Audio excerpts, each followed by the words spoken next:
tiene nada de sorprendente cuando recordamos las palabras de Jesucristo, nuestro Señor, que nos dice en Juan 5, 46 y 47, si le creyerais a Moisés, me creeríais a mí, porque es de mí de quien escribió Moisés. Pero si no creéis en sus escritos, ¿cómo vais a creer en mis palabras? Y si vamos a buscar a qué se refiere Jesús en la Sagrada Escritura, no tenemos que ir más lejos que el mero principio, en Génesis 1, en el cual Moisés, al presentar a Dios al pueblo, va a presentar igualmente el misterio, como le llamamos, de la Santísima Trinidad. Saquen sus Biblias. Comenzamos por Génesis 1, donde Moisés nos dice, en un principio creó Dios los cielos y la tierra. E inmediatamente observamos que en ese contexto monoteísta, Moisés está refiriendo a Dios en la primera persona, en la tercera persona del singular. Él creó. Y así va a seguir todo Génesis. Pero cuando llegamos nosotros a Génesis 1, 26, bueno, lo que dice es para irse de espaldas. Dice lo siguiente. Entonces dijo Dios, de nuevo es Él dijo. Pero, ¿qué va a decir Dios? Dios no va a decir, creo ahora al hombre. Va a decir, creemos, en plural. Va a utilizar no la primera persona del singular, sino la primera persona del plural. Y para que no quede duda, la frase dice, completa, creemos al hombre a nuestra, de nuevo plural, imagen y semejanza. Y lo sorprendente es que este hecho lo hayan hecho a un lado la inmensa mayoría de los exégetas, digo, todos los exégetas, sin caer en cuenta de la tremenda importancia que esto tiene. Estamos hablando en un terreno monoteísta, seguimos en él.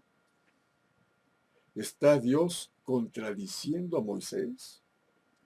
Moisés no cae en cuenta de que se está contradiciendo. ¿Qué está pasando aquí? La respuesta es lo más sorprendente que pudiéramos imaginar. Lo que está haciendo Dios al presentarse a sí mismo es presentarse como un individuo, sin lugar a dudas, lo dice Moisés, pero ese individuo tiene una pluralidad de personas. Recordemos nosotros que un individuo es el que no puede ser partido o separado. No puede usted, Pedro Pérez, Juan González o María Ramírez, ser dividida. Es usted un individuo. Pero Moisés pasa sobre este párrafo, sobre este versículo, con suma seguridad y, sin asombrarse en lo más mínimo, no ofrece explicaciones. Esto es lo más sorprendente. Sin dar la menor explicación, en un solo párrafo va a plantear y va a resolver para nosotros todo el misterio de la Santísima Trinidad. ¿Cómo lo hace? Si nosotros terminamos de leer este versículo, dice lo siguiente: para que el hombre ejerza dominio, gobierne la creación.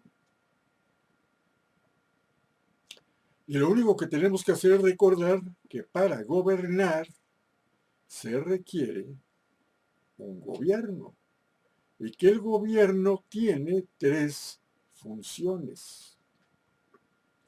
Hay una función legislativa, hay una función judicial y hay una función ejecutiva. No puede haber un gobierno completo sin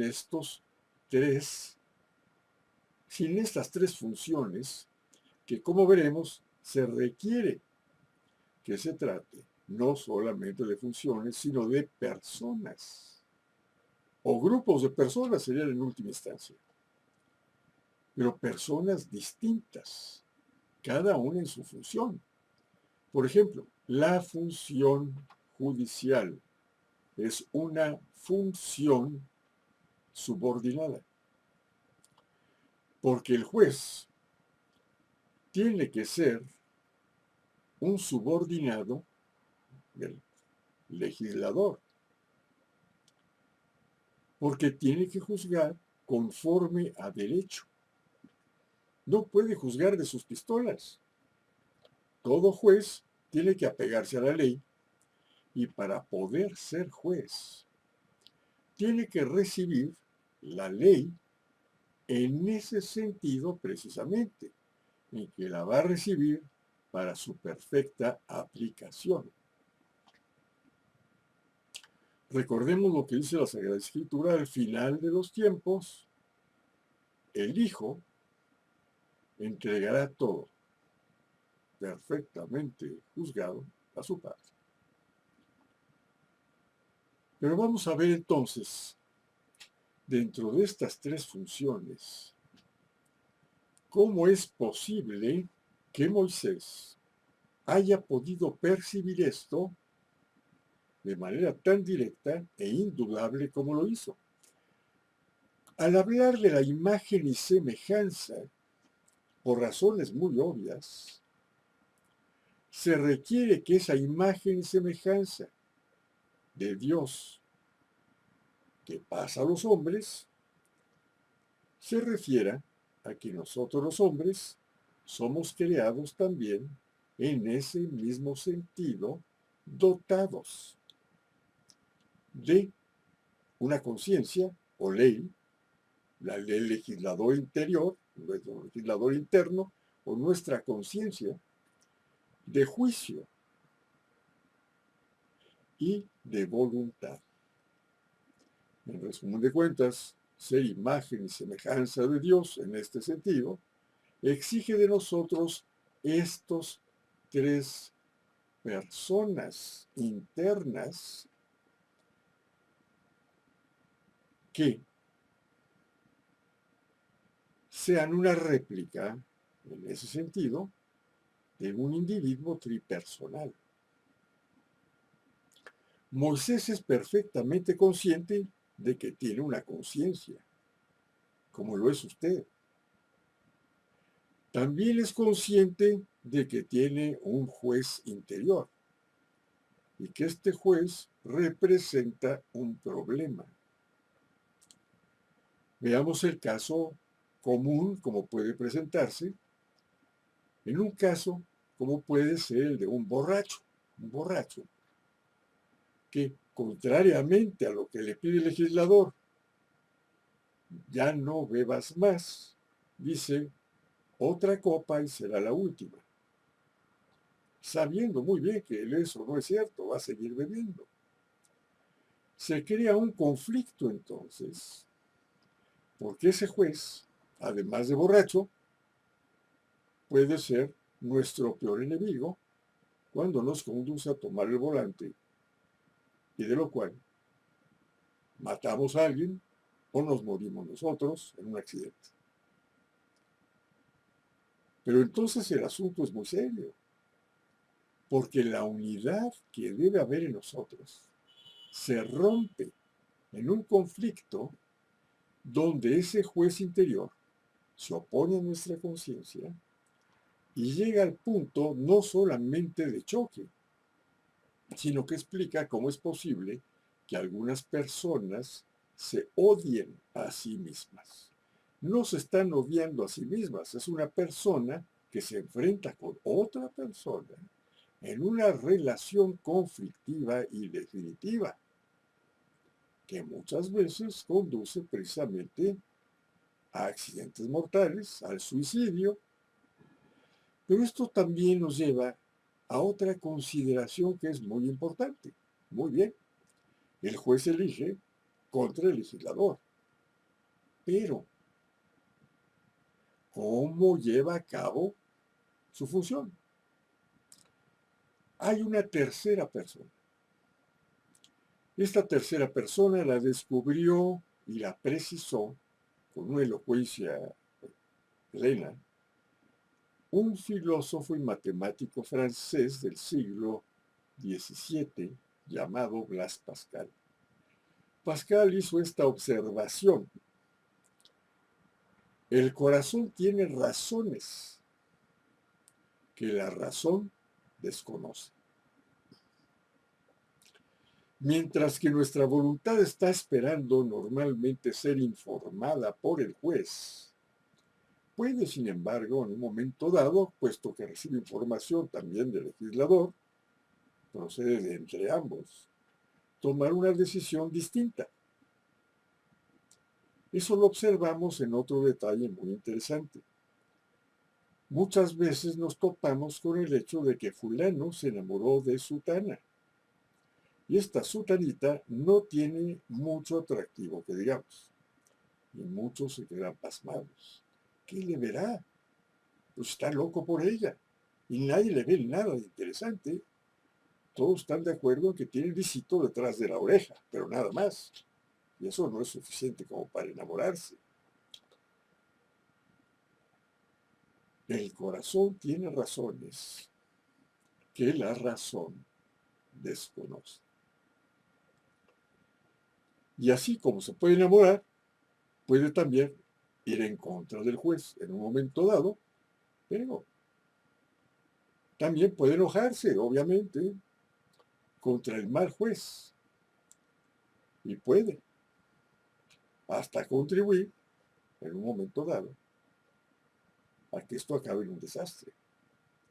Porque lo que es perfecto en Dios, la Santísima Trinidad, en el hombre dejó de serlo por el pecado original. Lo cual nos conduce a que hablemos en la próxima cápsula del pecado original. Pero por ahora, tenemos que estar convencidos de que cuando Sócrates decía conócete a ti mismo, los exégetas bíblicos no han hecho caso, no se conocen, pero Moisés sí. Cuando habla y pasa con esa ligereza sobre todo esto, es porque él estaba perfectamente consciente de lo que estoy platicando ahorita. Y no solo él, sino ese grupo original de judíos, antes de caer en la aberración del becerro de oro, para acabar más confundidos. Hubo un momento en la historia del pueblo judío y Jesús lo toma.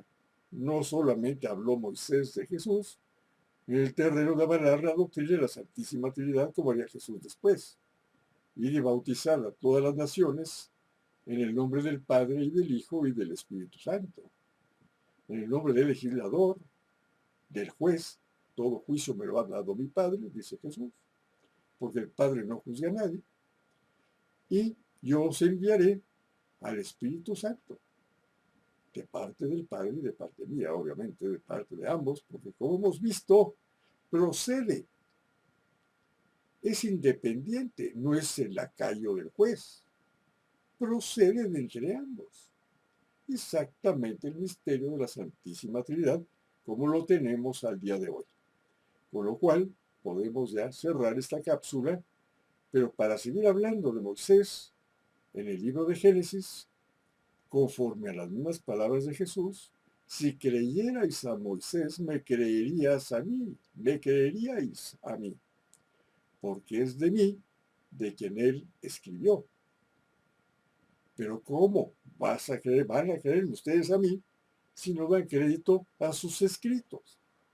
Bueno, Y es hora que demos crédito a los escritos de la Biblia, porque la Biblia es perfectamente científica, lo único científico que hay en estos terrenos, como veremos. Aquí está la prueba. Vea usted lo que es internamente usted mismo. Ahora dígame usted si la Biblia no va a tener razón. Pase muy buena noche y muchas gracias.